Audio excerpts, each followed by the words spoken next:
Fala, abençoados! Tudo bem com vocês? Está começando mais um vídeo aqui no canal A Bênção que Enriquece. Eu sou o Edu Candeia e seja muito bem-vindo. No vídeo de hoje a gente vai fazer a parte 3 da lição bíblica da Escola Dominical da revista da CPAD, que a gente vai estudar no próximo domingo, dia 21, amanhã, né? Amanhã nós vamos estudar essa lição, a lição de número 8, que tem como tema a importância da paternidade na vida dos filhos. O textuário: e vós, pais, um aconselhamento aqui de Paulo escrevendo aos Efésios: vós, pais, não provoqueis a ira a vossos filhos, mas criai-os na doutrina e admoestação do Senhor. A gente falou na primeira e na segunda parte sobre algumas questões, né, que a gente abordou sobre Eli e Samuel, tá? Eli e Samuel. E a lição trata disso. Mas agora o ponto 3 e o ponto de fechamento da lição vai falar um pouquinho sobre efetivamente o fracasso, se a gente pode considerar isso como fracasso, né?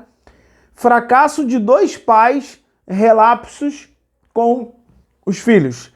Aqueles que ou eram omissos ou se preocupavam, mas se preocupavam um pouco, davam pouca importância a determinadas coisas que eram importantes e davam muita importância a coisas que nem eram tão importantes assim. Esse é um paradoxo, né?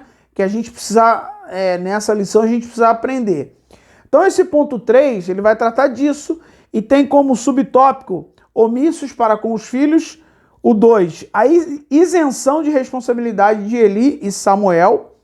E o ponto 3, o tratamento inadequado. Bem, irmãos,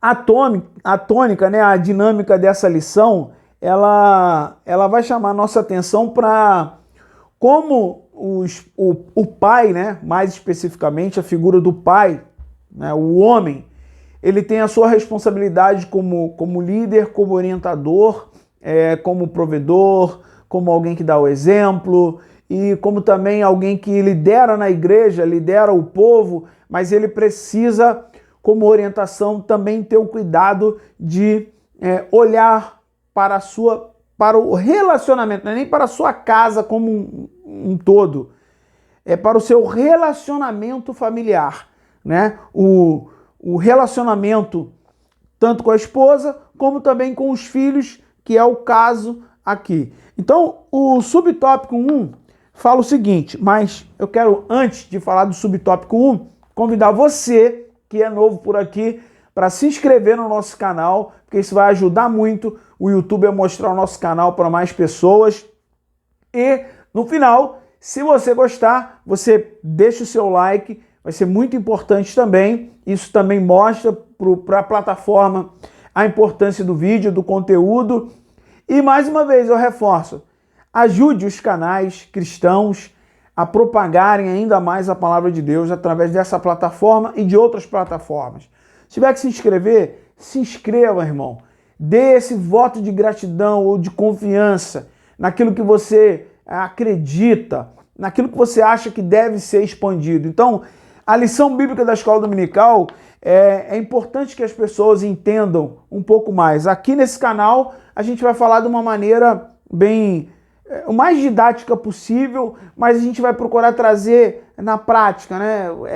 Pegar o ensinamento lá e trazer para o nosso dia a dia, que é importante, comparando com o que a Bíblia ensina. Então, eu convido você, se não é inscrito, se inscreve aí, vai lá, se inscreve agora aí. Então vamos lá, para o ponto 1. O ponto 1 diz assim, ó, omissos para com os filhos. E aí, eu coloquei aqui algumas coisas, né? A gente já tinha dito aqui sobre os filhos de Eli, considerados filhos de Belial, né? Filhos imprestáveis, vamos dizer assim. E o comentarista colocou aqui no subtópico 1 o seguinte, ó. Quando foi confrontado a respeito do mau procedimento de seus filhos, que foram rejeitados pelos anciãos do povo, e mesmo sendo muito respeitado por todos, Samuel sentiu-se também rejeitado. É engraçado, né? Esse ponto aqui que o comentarista colocou, e eu quero dizer, meu irmão, você tem uma responsabilidade e você orienta, você direciona os seus filhos. Nesse caso aqui, Samuel ele tinha uma responsabilidade para com o povo. Nesse caso mais específico, ele tinha uma responsabilidade para com o povo. Ele era um líder, o povo se espelhava nele, nessa liderança, mas os filhos agiam de maneira completamente diferente da que Samuel tinha, né? A postura de Samuel para com o povo. Então, o povo honrava Samuel, mas desprezou os filhos dele. Porque assim, não é desprezar no sentido de pessoal, né? Eu entendo assim aqui, tá? Não me leve a mal. O povo desprezou por conta da postura. Se eles praticavam coisas que eram fora do que o ensinamento sacerdotal ensinava, o povo rejeitava. E eles tinham todo o direito de fazer isso. Mas aí o que aconteceu? Samuel, nesse caso, ele ficou meio melindroso. Ele achou que eles estavam rejeitando a ele. Ele, não, está rejeitando meu filho e está rejeitando a mim. Será que a gente também, em determinadas situações, a gente não age dessa maneira? Por conta daquele zelo, aquele carinho, aquela coisa. Não, eu amo meu filho. Não quer estar perto do meu filho, não amo meu filho, rejeita o meu filho e tal. Às vezes o meu filho, ele é rejeitado por conta das atitudes dele que não convém com as circunstâncias. Então as pessoas vão rejeitar. Mas não quer dizer que ele foi rejeitado por conta de uma atitude dele, aquela pessoa está rejeitando a mim. Não, muitas das vezes você é muito honrado perante as pessoas por conta da sua postura, da sua reputação que é ilibada. Então você não deve querer pegar a culpa dos seus filhos e querer assumir. Não, também não... Sabe aquela coisa? Infelizmente tem gente que quer arrumar briga por causa disso. O filho tá errado, parece que a gente já viu esse filme, né? O filho tá errado, tá cometendo coisas que são contrárias ao ensino, quer seja esse ensino na igreja ou na escola ou no trabalho, e às vezes os pais querem vir defender. Não sei se você já viu isso, mas existem aí em algumas escolas, né? Não sei se já passou por isso.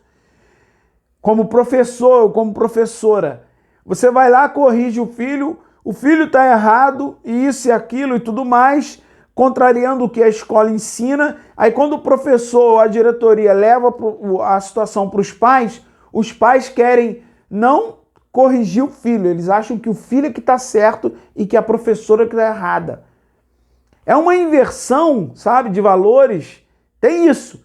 Não, eu quero meu filho. Você está rejeitando meu filho, também é você que vai ser rejeitado. Não é bem assim, a gente precisa pensar, né? Para quem é cristão, precisa pensar nesse aspecto aí. Não é porque muitas das vezes seu filho está sendo... está mostrando ali que por conta da má conduta dele, ele está sendo deixado de lado, que você está sendo também. Não é sempre assim não, tá? A gente precisa fazer o que nesse ponto? Avaliar o que está acontecendo. Por quê? Por quê? É preciso ter esse equilíbrio aí. O comentarista colocou uma frase aqui, ó. A prioridade dos obreiros cristãos antes do ministério começa com a sua própria casa. O cuidado com a sua casa é importante, é primordial, tá? Não adianta perder o equilíbrio. Você cuidar muito da igreja ou da sua, seja do trabalho, seja do que é que for, e deixar a sua casa de lado. Mas lá em casa ninguém me ouve. Você não pode ser aquele autoritário e nem pode ser aquele também que passa pano para tudo, né? Que finge que não vê, enfim, como Eli fingia que não via o que os filhos dele praticavam. Não pode ser assim. O ponto 2, ele vai falar o seguinte, ó. A isenção de responsabilidade de Eli e Samuel para com seus filhos. Diz assim, ó. Sem que esses sacerdotes exercessem autoridade em casa, seus filhos se tornaram vulneráveis, frágeis e propensos às fraquezas da carne. Eli e Samuel se isentaram da responsabilidade para com seus filhos. Esse é um ponto muito interessante aqui, que a gente precisa se ater, né? Eles tinham cargo de importância, exerciam autoridade diante do povo, vamos dizer assim, diante da igreja.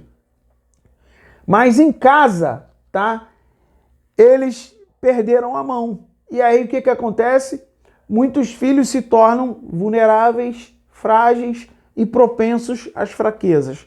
Quando a gente fala, muitas das vezes, sobre essa questão de cuidar da igreja, cuidar da sua liderança, onde quer que seja, e em casa também dos seus filhos, hoje em dia, infelizmente, nós temos visto que é uma geração que está se formando, que é uma geração que, primeiro, ela quer tudo de imediato, né?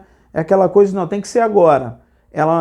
A criança, o adolescente, o jovem, ele não sabe esperar. Ele acha que ele pede o pai, pronto, o pai tem que obedecer, tem que atender na hora. E muitos pais erram aí, porque realmente eles querem atender na hora, porque ele acha que o filho dele não tem que esperar. Muitas vezes tem que esperar sim. Você não pode chegar ao ponto de deixar o seu filho mandar em você, em determinadas coisas. A gente vê muito isso, tá? Na formação das crianças. A gente acha tudo muito bonitinho, mas a gente já falei, a gente está formando uma geração aí que é uma geração frágil. Uma geração, o comentarista colocou aqui, ó, propensos às fraquezas da carne. Ou seja, você precisa dizer o que é pecado dentro de casa, é pecado lá fora também, é pecado no trabalho, pecado é pecado. A gente não pode querer, como diz o velho jargão aí, tapar o sol com a peneira. A gente precisa explicar aos nossos filhos o que é, o que não é, o que é do agrado de Deus e o que não é. Não adianta, não adianta. Aí diz aqui, ó, Eli e Samuel se isentaram da responsabilidade para com os seus filhos. Da mesma forma, no ministério, o obreiro deve ser um pai que cuida, principalmente, da própria família. Está lá em 1 Timóteo 5:8. Então, essa lição, ela vai agora no ponto 3, falar sobre o tratamento inadequado. Vamos ver que tratamento é esse. Essa lição, inevitavelmente, não pode fugir do assunto que envolve, olha aqui, que interessante o comentarista colocou, que envolve a relação pública dos líderes da igreja com seus filhos no ambiente eclesiástico.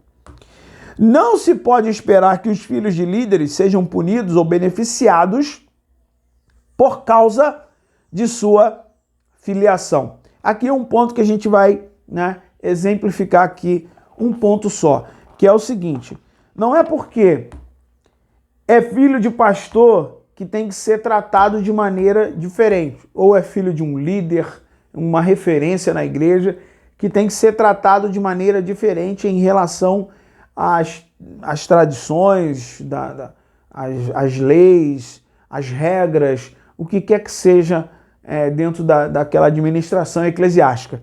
A gente não pode fazer essa distinção. Os líderes não podem ter aquela coisa de querer passar pano na cabeça de alguém porque é seu filho, né? A gente vê, eu louvo a Deus pela vida de alguns líderes, pastores, que falam assim, é meu filho, mas se errar vai ter que cumprir o que tem que ser feito. Isso é louvável, tá? É pior você, como um líder, ficar querendo passar a mão na cabeça, fingir que não aconteceu e tudo. Cada um, irmão, vai dar conta de si próprio. Não tem essa. Não é porque é filho de pastor que vai para o céu a riveria, não. Não é, não. É filho da irmã de oração, não importa. Se andar corretamente, Deus vai honrar. Se não, Deus vai deixar que as suas próprias concupiscências se encarreguem disso. Então é muito sério, a gente não pode, como liderança, aqui ele está falando sobre o líder, sobre o obreiro, mas a gente expande isso para toda a liderança na igreja, né? E aí tem um outro aspecto também, que a gente não pode rotular muitas das vezes o líder eclesiástico, seja ele em qualquer instância, né? Nomenclatura aí, diácono, pastor, presbítero, liderança de jovem. A gente não pode julgar aquela pessoa ou fazer algum tipo de tirar alguma conclusão, né?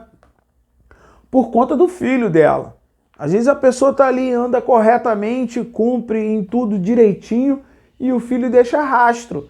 A gente não pode.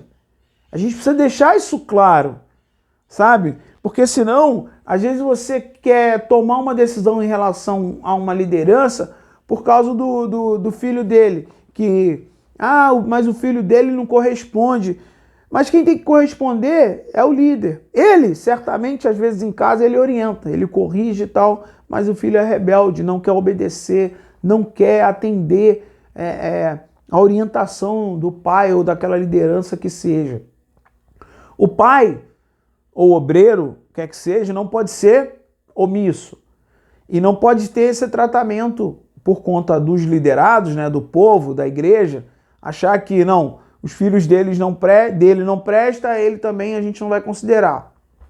Não podemos agir dessa maneira. Como também a gente não pode passar pano, achar que, não, mas deixa ele, tadinho, porque é filho da liderança, não sei o quê, nada disso. O cumprimento tem que ser na vida dessa pessoa também.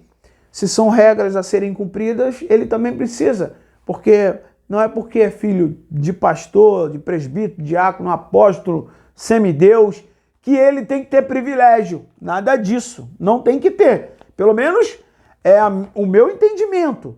O meu entendimento. Porque cada um, volta a dizer o que a Bíblia ensina, cada um vai dar conta de si próprio. Então não adianta a gente querer aqui dar uma engambelada, fazer alguma coisa para querer disfarçar, não. Não adianta. A conclusão da lição diz assim, ó: os pais são exortados a ensinar os filhos conversando com eles e orientando-os para a vida. O líder que tem consciência de que seu ministério começa na sua casa será abençoado e colherá frutos por ter uma família que serve ao Senhor. Os extremos precisam ser evitados e os filhos precisam da repreensão que deve ser feita com amor e cuidado. Aí, Deus espera que os pais estejam presentes na formação de seus filhos. Para a gente terminar, todo pai cristão deve zelar por sua família com dedicação e responsabilidade. Mas a gente nunca levar para o lado do autoritarismo ou de ser aquela pessoa que quer passar pano, finge que não vê. A gente precisa buscar o equilíbrio. Se tem que corrigir, vamos corrigir. Ensinar a criança, o menino no caminho em que deve andar. Não achar que, porque estão desprezando, de alguma maneira, não estão atendendo ali o filho, porque o filho não tem boa reputação, que a gente também está sendo desprezado por aquela pessoa. A gente não pode levar isso ao pé da letra. A gente precisa ir lá e procurar saber o que está acontecendo primeiro, antes de fazer algum pré-julgamento, vamos dizer assim. Então, outra coisa que é interessante que a lição falou, que a gente não pode esperar que filhos de lideranças na igreja ou sejam punidos ou beneficiados só por conta de serem filhos de alguma liderança na igreja. Então isso também tem que ficar muito claro, tá? Muito claro. E outra coisa também, a você, meu irmão, às vezes uma lição dessa chama a tua atenção para você pensar assim, poxa, mas eu tô lá na igreja, eu sirvo, eu sou uma liderança, mas a minha família não é. Não se preocupe com isso. Deus chamou você, você tem um ministério, exerça-o da melhor maneira possível. Por quê? Porque a tua família, você vai dar o exemplo lá dentro da sua família. Você muitas das vezes vai orientar, vai corrigir, não vão dar ouvidos, vão desdenhar de você, mas você precisa estar firme, porque o teu caminho, o caminho que você está trilhando é para levar ao céu de glória. E o diabo, nosso adversário, ele vai procurar de todas as maneiras, alguma circunstância, alguma situação, para tentar baixar o seu otimismo, a sua perspectiva em relação ao futuro, de ver a tua família, a tua casa, toda ela convertida ao Senhor. Então precisa ficar firme, consciente do seu chamado e se dedicar. E Deus certamente vai honrar aquele que honra ao seu nome. Então, meu irmão, espero que essa lição possa te ajudar muito, tá? É só um apanhado, uma pincelada em relação a essa lição. Que Deus te abençoe e não deixe de participar na sua escola dominical, na tua igreja, vai lá, participa, aprenda, comente lá. Se você quiser comentar aqui no vídeo também, bota aí nos comentários o que você acha, como que os pais devem tratar os seus filhos realmente, né? Que geração os pais estão criando para o futuro, como que é isso, como que a gente pode tentar reverter toda essa situação. Coloque aí nos comentários se você assim achar interessante. No mais, é isso. Eu agradeço a você e que Deus te abençoe abundantemente. E lembre-se que a bênção do Senhor é que enriquece. Até o nosso próximo vídeo, querendo Deus. Tchau, tchau.